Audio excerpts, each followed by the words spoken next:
This is a higgity feast. There's plenty of this, and these as well. We top it like this, and bake it like that. Higgity. Baked generously.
This is a higgity feast.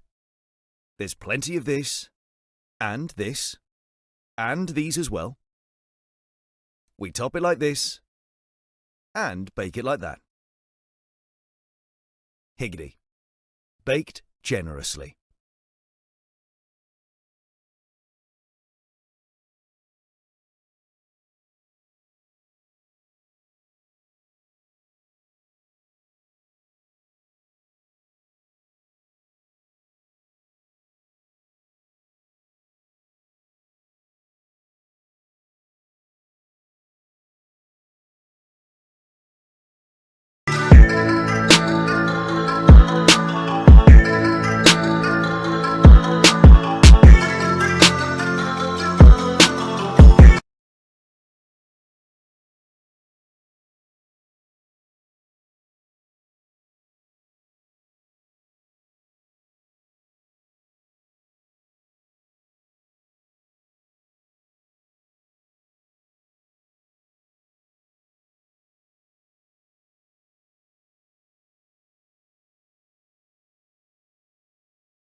This is a Higgity feast.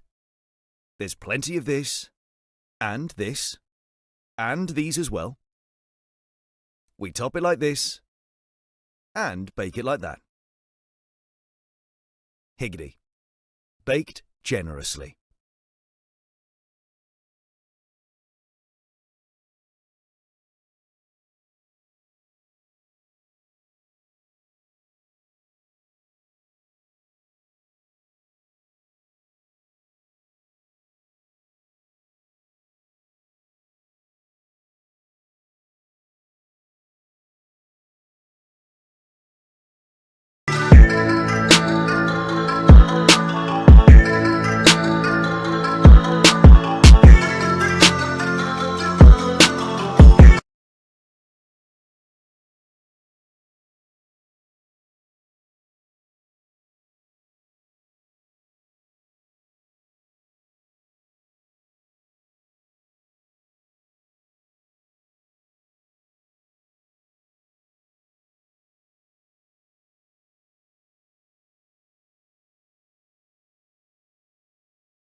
What is the last day of the county championship season? I'm Adrian Harms. Welcome to everybody around the ground. We'll do for the final time in 2023 a little test to make sure. There we are. Thank you, gentlemen, for taking off your hats and caps and waving them from the Spend Karma Pavilion. So we know we're going out around the ground, which is great news. On a day, well, we don't know how much cricket we're going to get today, not because of the weather, but because Gloucestershire have the formidable task of scoring another 400 runs to win this game. They've got 5 wickets remaining. There is a suggestion, and it is only a suggestion, so don't quote me or hang me out to dry, that maybe Gloucestershire maybe will only have 9 wickets to go down. Now, we did see yesterday that Ed Middleton hurt his shoulder, and someone did mention to me on the way around the ground just 10 minutes ago, they didn't know whether Middleton was going to bat. I know not the truth of that. Someone who might know more than me is my co-commentator. Been a pleasure to be here the last 4 days. Is Ed Seaborn. Hi, Ed. Morning, Adrian. Well, I start off by saying that Ed Middleton was involved in the warm-up this morning. So perhaps that's nonsense. So, well, I don't know. I think if it had been last night, I think it's probably pretty certain that he wouldn't have batted, because I didn't see him come out last night. So my guess is he was off getting the injury assessed. So what the result of that is, I don't know. If it's a shoulder, then, you know, he was standing around in the warm-ups in that the team kind of ridiculous hand tennis volleyball thing that they do every morning and get intensely involved with. But whether he's actually fit to bat and whether realistically, I'm not going to say whether there would be a point in him batting, because I'm sure we would love to bat, but equally, I think they would have to show that they were closer to some sort of a goal if they were to risk it. Would be my guess. Yeah. So if they're 511 for 9, he might come out and bat. Here come the 2 umpires, Jack Chantry and Neil Bainton. The Gloucestershire lads already standing on the boundary edge as the Sussex team come down the pavilion steps in the distance. A couple of bits of breaking news this morning. Ollie Robinson has signed a contract extension with Sussex. The club saying they're delighted to announce that seamer Ollie Robinson has signed a 1-year contract extension with the club. In his first-class career, Robinson has taken 396 wickets at an average of 20.75, with his best bowling figures in a match of 14 for 117, which came against Worcestershire at New Road this year. In Test cricket, he's made 19 appearances for England, taking 76 wickets, an average of 22. Speaking on the new deal, Ollie said, "I'm thrilled to be extending my contract with Sussex, the club that has provided so much for me. I hope we can keep growing as a team and pushing in the right direction with the right talent and right people in time. I believe we can get Sussex back to where they belong." So, breaking news, Ollie Robinson has signed a 1-year extension. I mean, people might say, well, how much are we going to see of Ollie? We spoke to Paul Farbrace yesterday, and exactly how that issue because there's not a lot of Test cricket next year. In fact, there isn't any Test cricket between March, when the Test series finishes against India, and the West Indians and Sri Lankans coming later on next season. So there is a good spell of time. So I think everybody is hopeful that we might see a bit of Ollie Robinson in April and May next year. But that's 6 months away. For now, it's the here and now. Gloucestershire 113 for 5. Graham Van Buren on 46. Zafar Gofar is on 2. And to start off the morning's play is going to be Brad Curry. Before I forget, I've spent the last half hour or so over in the Sussex Cricket Museum with Keith Ridge, Roger Packham and some of the volunteers. And the guys were saying they're really keen for more volunteers. Now, that doesn't mean you have to be a cricket buff. It doesn't mean you have to get involved in archiving or cataloguing. They're looking for people who could do handy jobs, putting up pictures, doing general handyman stuff around the museum, maybe helping with IT. So if you've got those skills and you think, you know what, I have got a couple of hours a week during the winter, I could pop in and give the guys a hand, then please get in touch. If you want to drop me an email, you can do so, sussexcricket@bbc.co.uk, and I'll happily pass those details on to Keith. But they are looking for volunteers, so please get in touch if you've got time that you think you can offer. It's going to be Brad Curry who's going to open up from the Cromwell Road end of the ground on a sunny morning here in Hove. He's in and bowls, and forward comes Van Buren, plays into the offside, and there is no run. You could probably hear a bit of chatter going on in our effects mic away to our right hand side. That's the lads in the press rooms. There we are. So that's finished now. First ball is played out into the offside, and there is no run. Flag fluttering away. It's quite a breeze, Ed, isn't there? And the clouds moving across the sky quite quickly. Lots of blue sky, and I think the forecast is pretty good for today. Yeah, I think it is for most of the country. In comes Curry, bowls, and Van Buren cuts, and he's going to get runs in. He's going to get 4 runs. Played away. It's been a long chase there for Bertie Foreman, who must be the fastest runner. Oh, thank you very much, Jamie Burnett.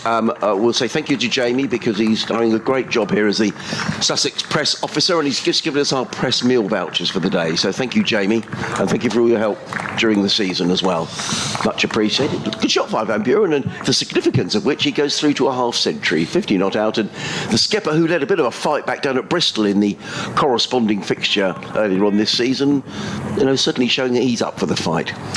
Yes, slightly odd feeling. It must be raising your bat after 2 balls. Yes. But such is the way with 4-day cricket. Curry. 3 slips in place, bowls, and Van Buren defends into the offside. There is no run. It has to be said this is a good pitch. When you think on the first morning or the first day of this match, Sussex were 118 for 8, but certainly it now looks a very, very fine batting surface. From the west in places a calm night and lows of 6. Just an update to do to the listeners on BBC Radio Sussex. Through the morning, along with a few patches of cloud and any cloud clearing as in comes during the afternoon to leave Curry and bowls, and let go outside the off stump by Van Buren, taken by Carter, who keeps taking off his wicket-keeping glove. I don't know if he's nursing a finger injury, Ollie Carter, but he's immediately taken off that right glove, so could well be there's a bit of wear and tear. I was going to say, actually, just about every keeper's dealing with that sort of thing at this stage of the season. I think he's going straight back out to Australia, Ollie Carter. He spent the winter there last year. Today is the 3rd day of the tour in the County Cricket Championship between Sussex and Gloucestershire. Here's Harmsy.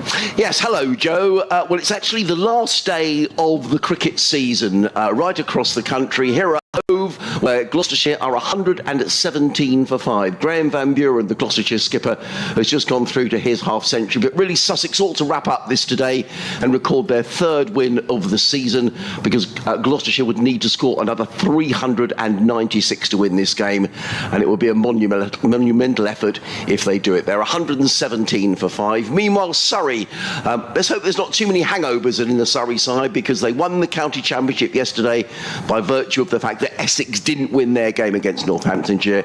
Surrey have still got a game to play today. They're 112 for 6 down at the Ageas Bowl, needing another 73 to beat Hampshire. So So that's our update done for this morning, and end of the over, an over that cost those 4 runs from Graham Van Buren. So he's on 50, Zafar Govhar is on 2. Two batsmen having a little natter in the middle of the pitch, and it's going to be Sean Hunt who's going to carry on from the sea end of the ground. For the first time this morning, here's Ed Seaborn. Thanks, Adrian. Yeah, I was having a look around the grounds, and you expect to see basically everyone starting on time, but I'm a bit surprised to see that they're not starting on time at Edgbaston. And I noticed our colleague Anthony Gibson took a photograph of the umpires standing around and having a conversation with the captains about 40 minutes ago, and it seems as though they're not starting on time.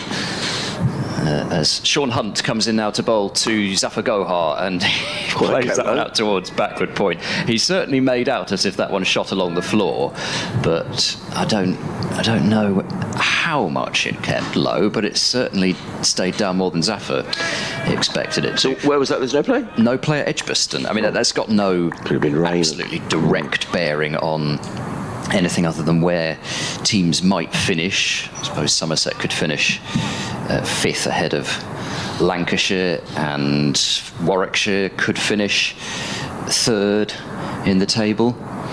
As Hunt bowls, and there's an inside edge from Zafar, squeezes out towards backward square leg, and that will be a single. So Zafar gets his first run, and he's on to 318 for 5. Saw a press release from the ECB this morning. England's men's performance director Mo Babat is to leave the ECB to take up a new opportunity in cricket. I don't know entirely the significance of that, or whether that's a surprise, Ed. Or... Well, I mean, he's been involved with, as they like to say, high performance for a long time, and he's been somebody who's been, I think, quietly behind the scenes for quite a while. So I'm sure it's nothing to do with, as Hunt bowls, played in defence by Van Buren up to mid-on. I'm sure it's nothing to do with kind of anything sort of performance-wise from his point of view. But he's somebody who I think a lot of credit has gone to turnarounds with both England white ball and red ball fortunes, and somebody that doesn't actually get mentioned very often. So I'm sure that it's just a case of he's had long enough in his role and is moving on to do something else. Hunt bowls short, pulled by Van Buren over mid-wicket, and that crashes away for 4. He didn't actually middle it, but it still speeds away. And you've got to be quite careful bowling short to Van Buren, because he is very strong on the pull and the cut, and your margin for error getting that short ball directed right for Van Buren isn't much, especially not when there's no mid-wicket. And so Van Buren gets another boundary. It's 122 for 5. So Van Buren to 54. As Sean Hunt lopes in and bowls wide of off stump, and Van Buren leaves it alone. You're mentioning contract news, and Gloucestershire had theirs this morning. Around about 9 o'clock it was confirmed that David Payne has signed a 3-year extension at Gloucestershire. So one club man, and it very much looks as if he's going to remain a one club man. The deal is a white ball deal, but it's not, effectively it's a white ball plus. So he's not retiring from red ball cricket, not ruling out playing, as Hunt bowls to Van Buren, who hops into line and defends to complete the over. 5 from it. Gloucestershire 122 for 5. So he's great news. Not closing the door on red ball cricket, but he hasn't played red ball cricket this season because of ongoing issues with his ankle. But at the same time, a senior player and somebody who is so well respected in that dressing room, and exactly the sort of player that the club would love to be hanging on to, and they've managed to do that. Another excellent T20 Blast campaign for Payne this year, and of course he was able to come into that 50 over side and take wickets in both the playoff game and the semi-final in the One Day Cup. So terrific news this morning. In comes Brad Curry, bowls to Zafar, who is caught behind. First wicket goes down. Ollie Carter takes the catch. Brad Curry getting a little bit of movement away from the left-handed Zafar, who nicks that through to the keeper, and the first wicket goes down. And Gloucestershire are now 122 for 6. And Zafar Gofar is the man to go. Another catch for Ollie Carter, and a second wicket of the innings for Brad Curry, who's now got 5 in the match. And clearly got a little nick on that, and he didn't wait for the umpire's decision, did he? Just turned and on his heels and walked away. 3 in 13 balls in 22 minutes. And Gohar has gone. And unless there's some real late order resistance here, I mean, you could never say in the game, which makes it Championship cricket so fascinating, but that's just what Sussex would have wanted this morning. Yeah, it's just a little nibble at it outside the off stump as Zafar. Nice piece of bowling from Curry, bit of a way swing.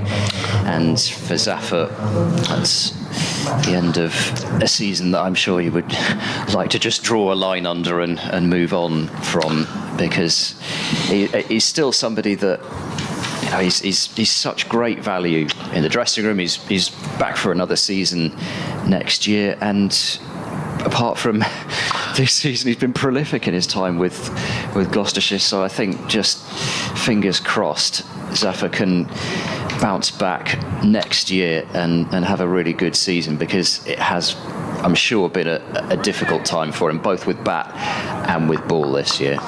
Now, Matt Taylor has come in at number 8. He batted 9 in the first innings, which suggests that maybe Middleton isn't going to play. That's the indication. In which case, effectively, Gloucestershire are 7 down.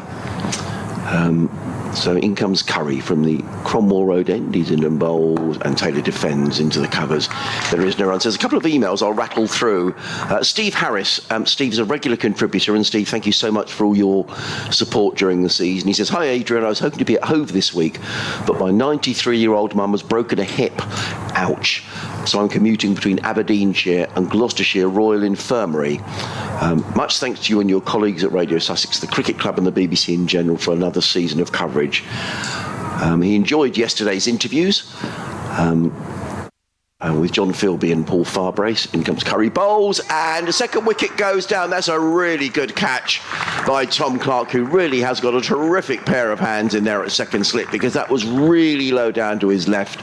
And Taylor is on his way. Clark picks up the catch. It's now 3 in innings. Matt Taylor goes without troubling the scorers. And sadly, the Gloucestershire innings is rather coming to a fairly quick end here. Clark with another catch. He's got a couple of crackers in this match. I mean, he made that look very easy. But he's on his way, is Matt Taylor. 122 for 7, effectively 122 for 8. Can I just finish this email? What supporters of any club in any sport get the access we had yesterday? He was driving from Gloucester to Alnwick, and it saved my day. It's been a massively disappointing season despite the last 2 games, but we have a great club run by great people. Long may it last. I fear for the county in the medium terms. It seems that Pujara as captain doesn't work, and so given the need to get a captain, batter and fast bowler from 2 new players, is the idea of Finn Hudson-Prentice as captain ridiculous? He could do all formats, unlike many. He's going from Aldwick to Stonehaven today, so hopefully the drive will be enlivened by a win. Thank you, Steve. Thank you for your support. It's been great to have your throughout the season. Julian has been in touch. He says, "Good morning for the final time this season. Thank you for the commentary. One final question to test you. Apart from Sussex and Yorkshire, which other Division 2 sides have had points deducted this season?" That sounds like an Ed question. Do you know the answer? Do you know the answer, Julian? Well, this is testing us, is it? He knows the answer. I don't know. He may be being very smug up there, Julian, and he knows the answer, but I don't know. I think there's hands going up in the air, so I think he does know. Or is that fingers? No, it's down. No, he doesn't know. Doesn't know. Here comes Brad Curry. 2 wickets in the over. Comes in and bowls. Oh, and he beats Shaw outside the off stump, taken by Carter. There is no run. John Malone's been in touch. He says, "Hi Adrian and Ed. Cloudy but calm in Bexhill on Sea. Coming through loud and clear on the stream. Thanks to all. Good news for Ollie Robinson. Hopefully he gets to play a few matches next season for Sussex. Even maybe Jofra Archer taking part as well. I think the original 5-year project is working. A couple of new signings should help. Thanks, Adrian, for yours and the team's commentaries throughout the season. The interviews that have taken place are really informative. Winter well, lads, and catch up in April." Thank you, John, who's another regular contributor contributor. So thank you very much, John. In comes Curry over the wicket bowls and driven by Shaw to mid-off, fielded by Crocombe. And there is no run. I must say, though, I do hope that we're not catching up in April, because I would quite like to come here a bit later in the season. Yeah. If I'm honest. Yeah. Tim Drew has been in touch. Hi, Tim. He says, as it's the last day of the cricket season, can I just say a massive thank you to you and all the other commentators who have joined you this year, covering Sussex cricket with a passion and commitment. You really bring the game to us for life on the radio when we can't be there in person. Thank you. Well, thank you, Tim. That's very kind. It's been an interesting season with plenty of highs and lows, but overall, I think we've got the nucleus of a good young side. In comes Curry, running in from the Cromwell Road end bowl. Shaw is forward and plays to point. The point fielder is Bertie Foreman, the speedy Bertie Foreman, who comes in and fields, but not before Shaw takes a single. He'll retain the strike, which I'm sure Sussex are delighted about. And 2 wickets in the over from Brad Curry, who's got the very impressive figures of 10 overs, 2 maidens, 3 for 24. Tim goes on to say players like James Coles, Jack Carlson, Ollie Carter and Ali Orr have got tremendous talent, and if we can just recruit the right senior pros over the winter to help with their development on the field, then 2024 could really be a good year. I'm hopeful of a win today. Enjoy the winter break. In the meantime, up the Albion, says Tim from just over the border in Cranley. So thank you so much, everybody, for your messages. This would take something of almost incredulous proportions if Gloucestershire had to pull this out of the fire, and it does look pretty unlikely. Here comes Sean Hunt, bowling to Shaw. It's short and wide. Well, I say wide, it's short and wide enough that Josh Shaw actually didn't really have to sway out of the way of that or anything, just dropped the hands on it and it went through to the keeper. So it does seem as though the main intrigue as far as the championship goes today is with what's happening as far as the relegation scrap in Division 1 goes, with Middlesex batting to try and build some sort of a total for Nottinghamshire to be effectively forced to have a go at later on today, as Hunt bowls to Shaw, and Shaw rises up onto his toes to play down into the ground, and there's no run. Whilst Kent are trying to make some sort of inroads against Lancashire, and if Kent win that game, then they know that they're up. But at the moment, it looks as if it's heading towards potentially a draw, with Lancashire 131 without loss. They still trail by 36, so if Kent could get a clatter of wickets going, then Kent would still be in with a shout of victory, as Hunt bowls, and it's driven by Shaw but won't beat mid-off. Whilst Middlesex, well, yeah, they've got nothing to lose. They've just got to go quite hard at things early this morning. They've just lost their first wicket with Mark Stoneman out for 14. Middlesex 34 for 1 in the 7th over. So getting a bit of a move on. Yeah, I think they scored 10 last night, so they've already scored 24 runs in the first 16 minutes of the day, as Shaw flashes outside the off stump and misses, trying to cut, and just perhaps not quite as much width on that as he thought there was. So Stoneman out for 14, Robson has 20, and they've got some explosive batting in there, the likes of Max Holden, Stevie Eskenazi, Ryan Higgins, John Simpson. I mean, they can all get on with it. So be curious to see what Middlesex do, really. And as I say, they have to win. They can't draw and survive. Hunt bowls, it's down the leg side, and Shaw again misses out as Carter takes. So keeping an eye on those games, and I guess what happens to Surrey after their, no doubt, hard victory celebrations last night. I mean, it's funny, I was asked that yesterday by our afternoon presenter. I'm sure they would have had a couple of beers, but I don't think they'd have been out getting absolutely... I think they might have been. Do you? Oh, right. Here comes Hunt. He's there now to bowl, and this is guided out towards a fielder who's been posted out at backward point. And so at the moment, Graham Van Buren is just a spectator, because they're giving Shaw the single off the last ball of these overs, and Shaw is quite happy to take them. So he moves to 2, and Gloucestershire 124 for 7. Have you got the inside track? I wouldn't dare to suggest I had. Oh, right, okay. But there's a suggestion that they did have a couple of... Yes, there was a suggestion that they may have enjoyed themselves. Had a beer or two. Well done, Surrey. I mean, I know that the neighbouring counties was a great rivalry between Sussex and Surrey, but anyone who heard Paul Farbrace yesterday, he played a glowing tribute to Surrey, who, despite contrary to popular belief, do breed a lot of their own players and bring them through. In comes Curry, bowls to Shaw, played onto the onside, no run. David Sharp's been in touch from Marbella. I would send this quickly as Gloucestershire are subsiding. Thank you so much for you and your colleagues for your commentaries during the season. Much appreciated. I fly back to sunny Berkshire in the morning. Winter well. Hope to see you next season. Thank you for your support during the season, David. Mike in North London's been in touch. He says, may I thank you, Adrian and Ed, for the excellent coverage over the last few days and for the season. Thank you very much. Great banter and companionship, even as it isn't your county. In comes Curry, bowls, and forward comes Shaw, plays down the track, and there is no run. I mean, we are nearly in October, Ed, aren't we? It's crazy. Yep. What was it, 29th of September today? I mean, a lot of people do talk about cricket in... I mean, I actually quite, I know it's all down to the weather, but actually the weather has been... I know we had Storm Agnes, but there hasn't been hugely disrupted play in this round of matches. No, I think it's just the frustration of late on in the day when you get that bad light situation. No, and I would agree with the floodlights, I think in this game, the umpires have been quite happy for the floodlights to take over a little bit, which in some ways I don't mind. Curry in, bowls to Shaw, plays to backward point, there is no run, footed by Foreman. One thing I would say, actually, and I may be in the minority of one here, is that I quite enjoy a 10:30 start. Oh, no, I agree completely. I think we should always start at 10:30. I mean, because so many times in the summer, we're still at games at 7, 7:15. I'm not saying, oh, poor Adrian, but actually for spectators, it's generally spectators in general. Most of the spectators have things they have to get home. Yeah, I agree. I mean, that World Test Championship that started at 10:30 every day between India and Australia. Curry in bowls, and Shaw works this one down the leg side. Carter doesn't take it cleanly. Let's see if that's a leg by.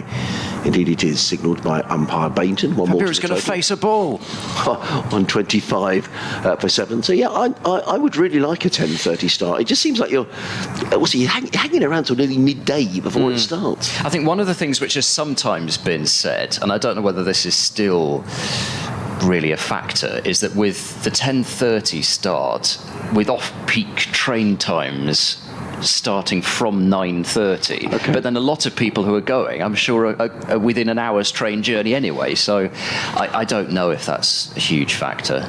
Curry in bowls to Van Buren, who drives. Curry fields of his own bowling, and there is no run. A message for you, Ed, from Mark Kidger, who says, unfortunately, this is a miserable way to end the season, although happy for Sussex, who are unlucky to be relegated when they were, and will be out of Division 2 soon. Well, this is Sussex's 8th season in Division 2.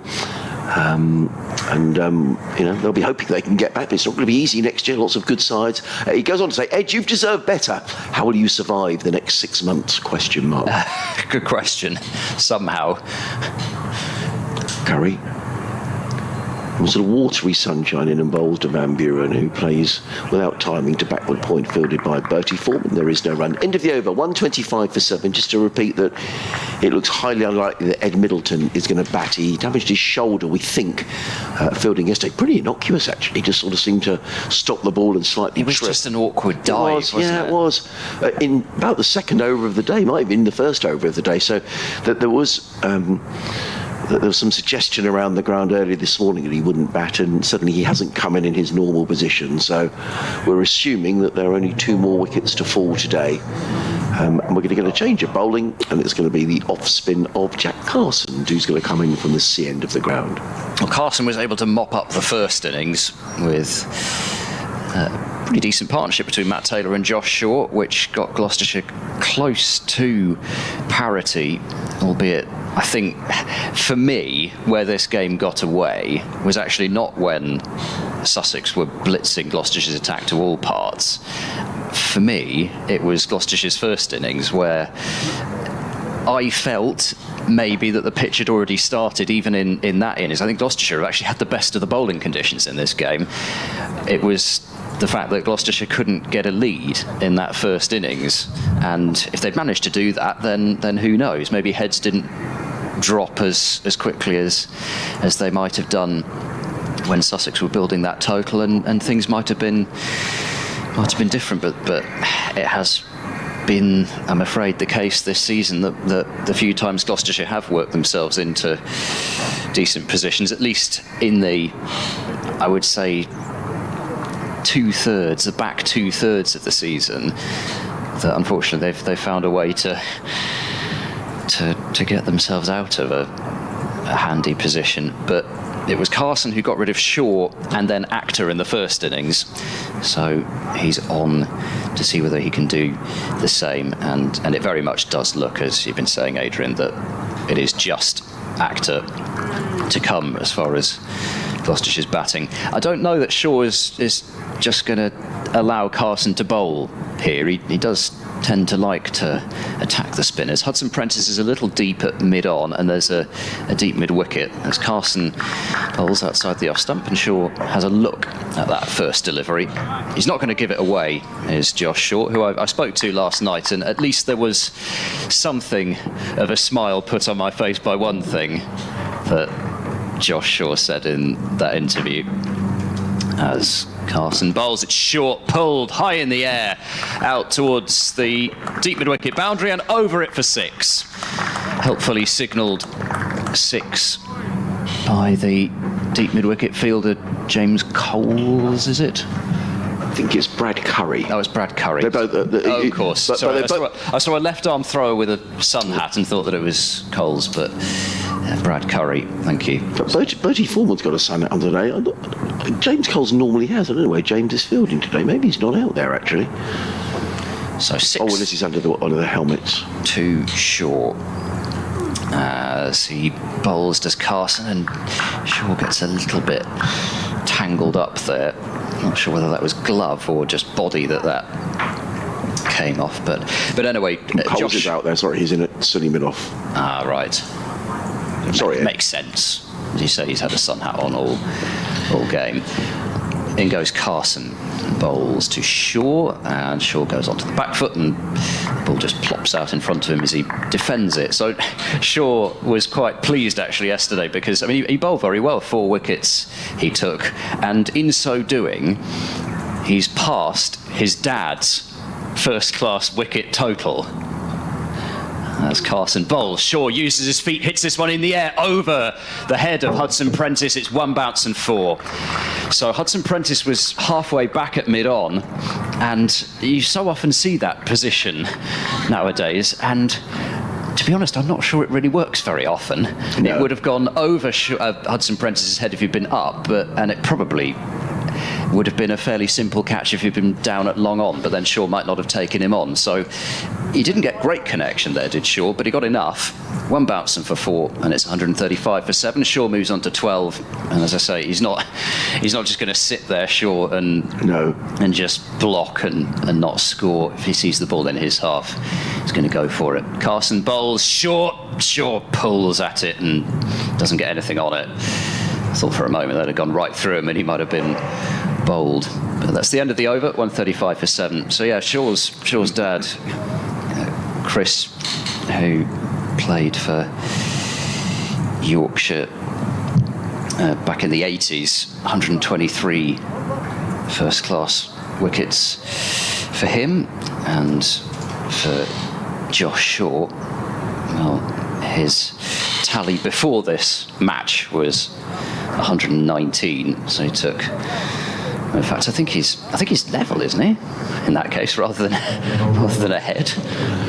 Anyway, it's going to be Sean Hunt who's going to carry on. A couple of other emails. Callum May's been in touch. Hello, Callum. He says, thanks for the commentary this season. I'm in the pavilion for the last day. No need for an off-peak train ticket from Clapham Junction, as I bought an advance purchase single. That said, as in comes Hunt over the wicket and bowls, and Van Buren's beaten outside the off-stump, taken by Carter, no run. That said, if I hadn't cycled from Hove Station, I might have missed the first wicket. That said, 10:30 starts are a good thing in my view, and should be extended to the April rounds of matches at least. It will be great to see a win. If it's over by lunch, maybe we, like Ollie Robinson, can go and enjoy the golf. Thank you, Callum. Yeah, Ryder Cup started today. Europe were doing rather well last time I saw. Oh, right. But 10:30 starts. Good thing, bad thing. I'm in favour, to be honest. In comes Hunton Bowles, clipped away by Van Buren, and that's going to go out towards the wideish mid-on boundary. Is it run away for 4? No, it's not. Tom Haynes pulls the ball up just inside the boundary fence, and it's just a couple of runs to Van Buren, who goes to 56. And another email for this time from Stuart Glover, who says, Stuart Glover here from Laos, over in... we call it the Far East. I suppose we do we? I would like to thank you and your fellow commentators throughout this season for your commentary and insight into the game of cricket. It's been very enjoyable. In comes Hunton Bowles. Van Buren is going to get 4 more here, wide outside the off stump, and he clubs it away down to third man for 4. He goes to 60. And Gloucestershire to 141 for 7. Although this season hasn't gone the way we'd hoped, the players have given their all, and I hope ending on a winning note will hopefully be a positive spur to start the new season next year. From an avid Brighton fan, that's Stuart over in Laos. And Stuart, I know you're a regular contributor. I probably asked you this before, and apologies if my memory is letting me down a little. But I don't know whether you're, presumably an ex-Sussex lad who maybe lives over in Laos or works in Laos. But thank you very much for your contributions. In comes Hunton Bowles, and Van Buren is rather tucked up by a delivery that thumps into the thigh pad. And there is no run, and Tom Clark trots up from behind the stumps to field. Just... I did mention at the start of play, I spent some time this summer over in the Sussex Cricket Museum with Keith Ridge and his volunteers. If you're listening, and you can see by the commentary today, we do go out around the world. If there are any volunteers who want to contribute to help in the museum over the winter months, they are always looking for volunteers. And not just in terms of cricket, you don't have to be a cricket buff even. I guess you wouldn't be listening to this unless you like cricket, but people who've got IT skills, skills in terms of handyman skills. They're looking for all sorts of people who can help with some of the day-to-day work that needs doing. In comes Hunton Bowles. Van Buren plays to backward point, takes a single. The speedy Bertie Foreman fields a sliding stop, but not before Van Buren goes through for a single. He goes to 61, 142 for 7. So if you'd like to do that, please get in touch with the club, or you can send an email through to sussexcricket@bbc.co.uk, and we'll pass the email on to the relevant people. So if you've got a couple of hours a week, meet a couple of times right through the winter, and good companionship, and I'm sure it's not all cricket chat. So in comes Hunt over the wicket, Bowles, and Shaw just plays that and dabs it to backward point, fielded there by Foreman. Shaw picks up a comfortable single. No ball from Sean Hunt. Thank you. I saw the umpire's signal, and Ed very kindly pointed it out. 145 for 7. One thing that I'll be very pleased of next season, there is going to be a new scoreboard with more stuff. I mean, I think it's a great scoreboard with loads of information. It's just that from the angle we're at here and the glass, it's sometimes a bit tricky to see the numbers. In comes Hunt. Bowles short, pulled away by Van Buren, 4 runs, and that's a poor delivery actually by Sean Hunt. It was short and pulled away, so off of that over there are 6, 8, 12 off that Sean Hunt over. And Gloucestershire 149 for 7, and Van Buren and Shaw with nothing to lose have just decided, well, if it's short and it's there to be hit, I'm going to damn well hit it. And that was a good shot by Graham Van Buren. He goes to 65. Yeah, as I say, you can't bowl short to Van Buren, really. He's too strong on the pull and on the cut. So, really, from Van Buren's point of view, this is, as I said last night, a chance, I guess, to send a little bit of a message, perhaps, in terms of his own performance. Captain leading the way and providing some stubborn resistance here, which was desperately needed, really. I think there's been many a tricky game this season to watch, but if you have at least something as a supporter to hang your hat on, then does make me feel at least a little bit better about things amidst all the understandable doom and gloom.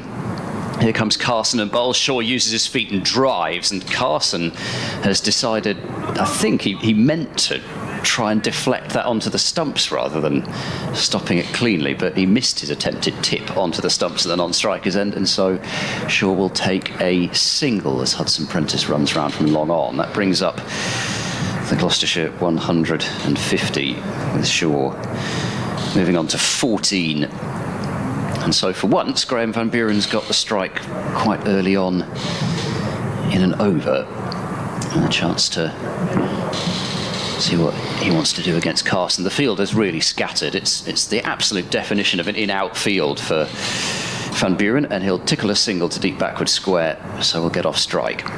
So there was 2 fielders round the bat, in fact 3 fielders round the bat for Van Buren, and then everybody else out on the boundary, so all he had to do was make decent contact with it and he would get a single just about anywhere, and they're quite content just to bowl at Josh Shaw, who's facing now. And Carson bowls. There's a slog sweep coming out from Shaw. He sent it away through backward square leg, and that will be 4 runs. Nobody's catching that, even out over the long boundary. And even Bertie Foreman, who's very fast. David has been in touch. David says, I'm for a 10:30 start. I drive down to Hove on a daily basis, so not a problem. I used to pick up my friend Randy Baldwin on the way until ULEZ has been implemented. Don't talk about ULEZ. That's causing all sorts of issues around. That's the ultra-low emission zone. I have, though, had a message from Dave via Twitter, and this is a good point. Some people prefer 11 o'clock start so you can see the last session after work. Okay, yeah, well, it's good. Yeah, that's a fair point. There are also so many things. Anything with cricket, and especially with county cricket, there's always something. It feels like on both sides. So, and it's great to get that. Yeah. Great to get another alternative view as to, I guess, why we shouldn't start at 10:30. Sussex have really spread the field here, haven't they? I think it's in midsummer. I think I liked what one of your correspondents said about maybe doing it in April as well. Use of the feet from Shaw. It's a lofted drive. It's high in the air. Hudson Prentice is running round and tumbles and takes the catch. Nicely judged catch by Finn Hudson Prentice. He had quite a long way to go because he was fairly wide at long on, and he's taken it basically just on that sponsor's mat, which is directly behind the bowler's arm. Shaw just chipped that, really. He didn't try and smack it. And it was, we've got the Ryder Cup today, so I'm not going to make any tired golf analogies, but anyway, it wasn't quite the right distance from Shaw, and Hudson Prentice judges it well, and Jack Carson has grabbed the 8th Gloucestershire wicket, and I suspect that there is now just one more wicket to go. Yeah, we think Ed Middleton isn't going to bat. A couple of other emails have come in. On this last day of the season, I just wanted to express my thanks and appreciation for your commentaries and interviews throughout the last 5 months. You and your fellow commentators deserve a lot of praise for the way you bring the game to life for those listening or watching on the live stream. Well, the thing is, that's from Gary Knight. We love doing it. Ed, I, all the other lads as well. It's just the best job, really. It's been a largely disappointing campaign for Sussex, but I thought I'd be positive and list my top 5 highlights of the season. I've been to know some of yours. 1, the batting of James Coles. For a 19-year-old, exudes class and composure. I think he's destined for England honours one day. 2, Brad Curry's astonishing catch in the T20 match against Hampshire at Hove.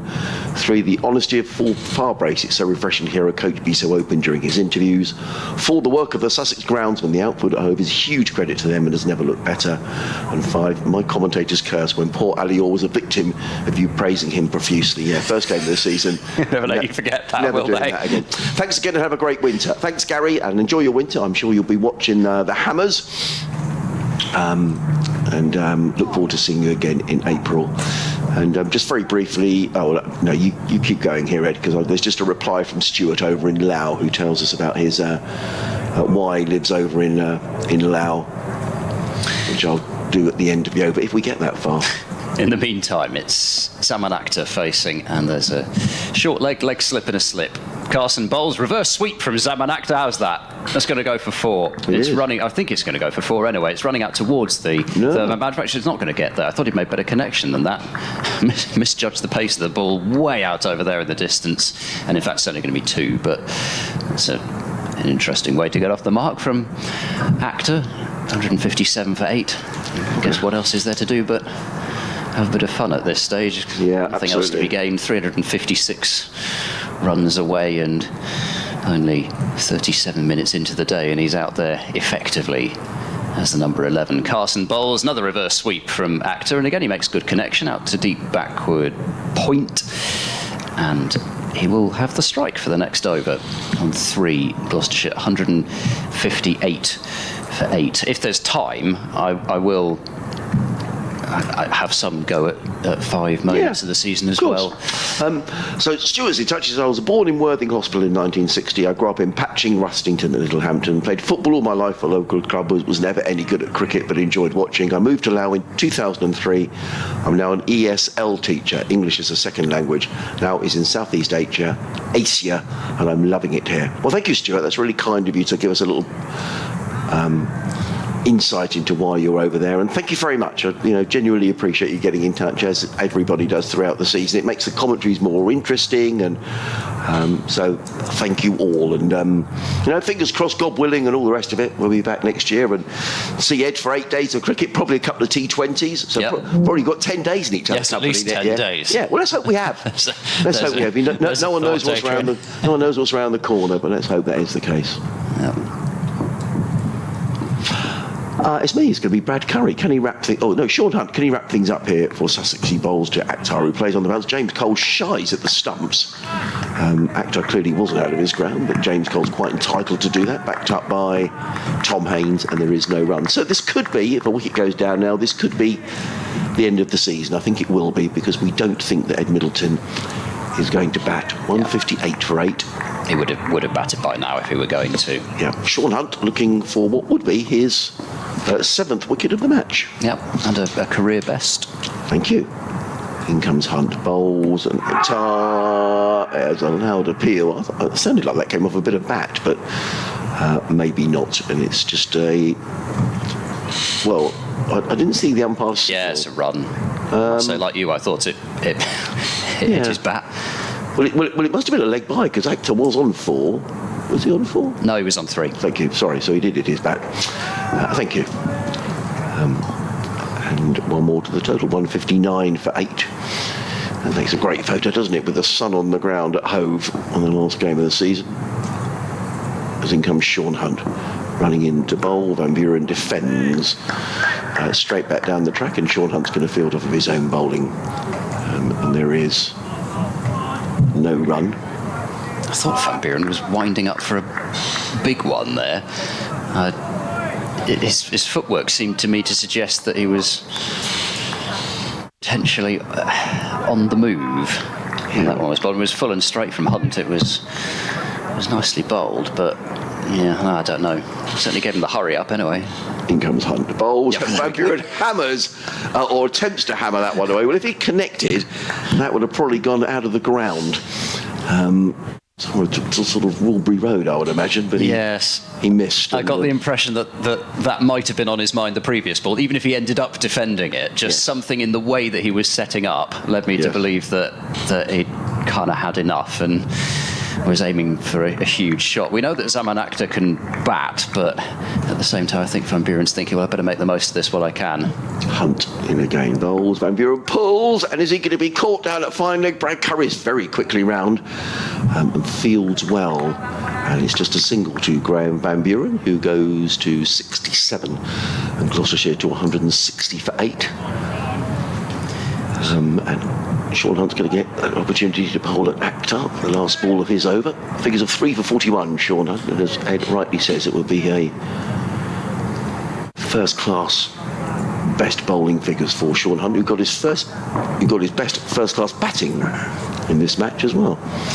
In comes Hunt, bowls, and Akhtar defends into the offside, but he gets a single because Bertie Foreman was sort of halfway back to the boundary at point, allowing Akhtar the single. Graham Van Buren is long past saying, well, let me have the strike. He's not going to score 352 runs on his own. 161 for 8, Van Buren 67. Akhtar is on 5.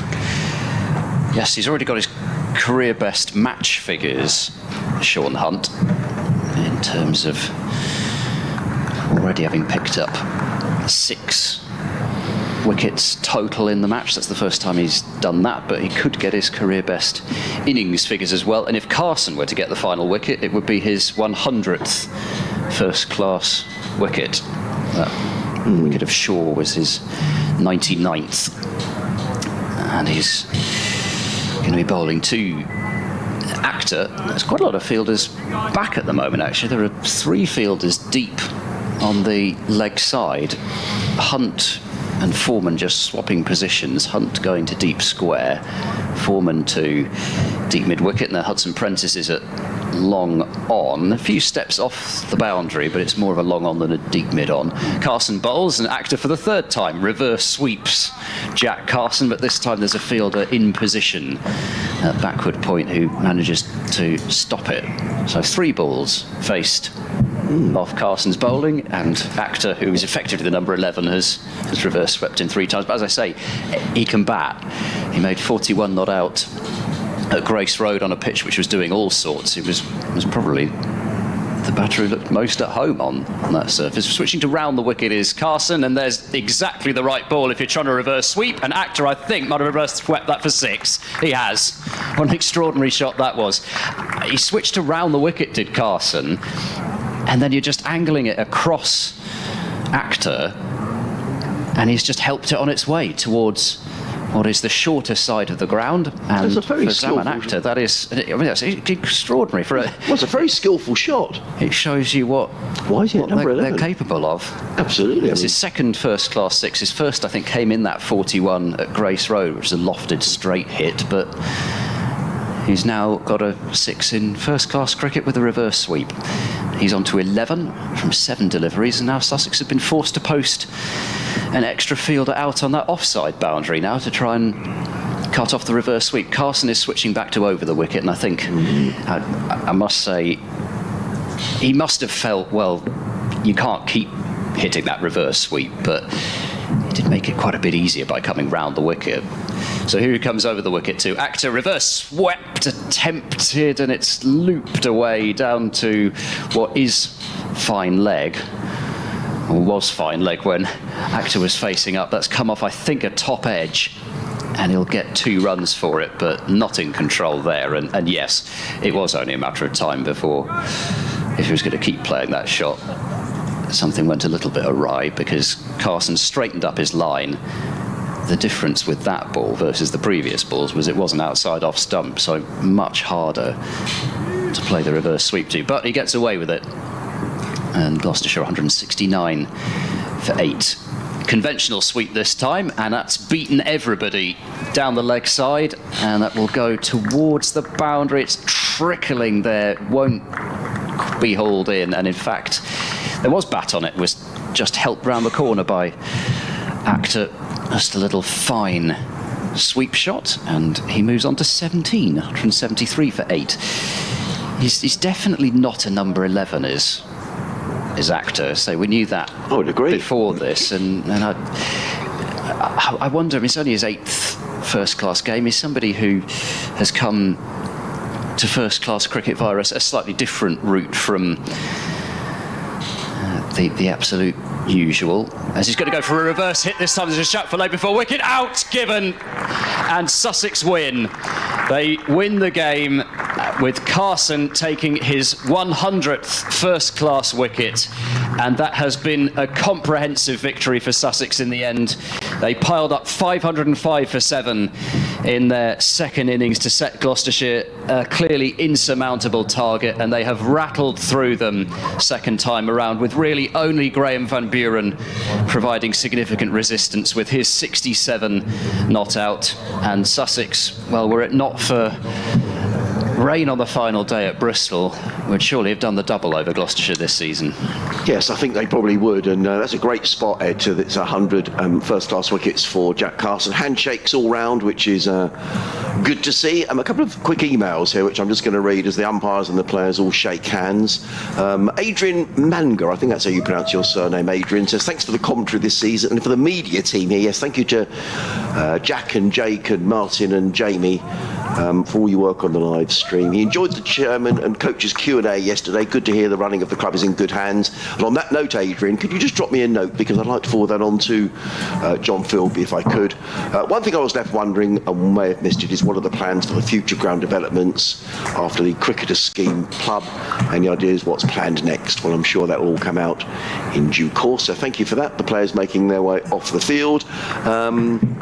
Chris has been in touch. He says, thanks so much for the commentaries, Adrian and Ed. as the players start to leave the field. They're all thoroughly enjoyable as a Sussex fan now at a distance living in South Lancs.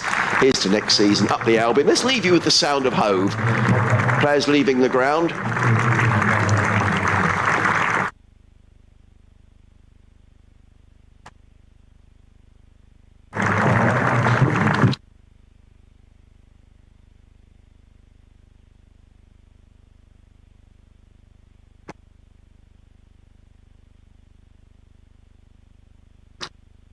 I sort of feel we should bottle that applause. I know. So I'm genuinely, there's quite a large lump in my throat hearing that. You know, it's now that's the end of the cricket season. I noticed Neil Baton walking over and shaking hands with Ben Gibson, the groundsman, and in his team. I'm sure they'll be busy right through the winter.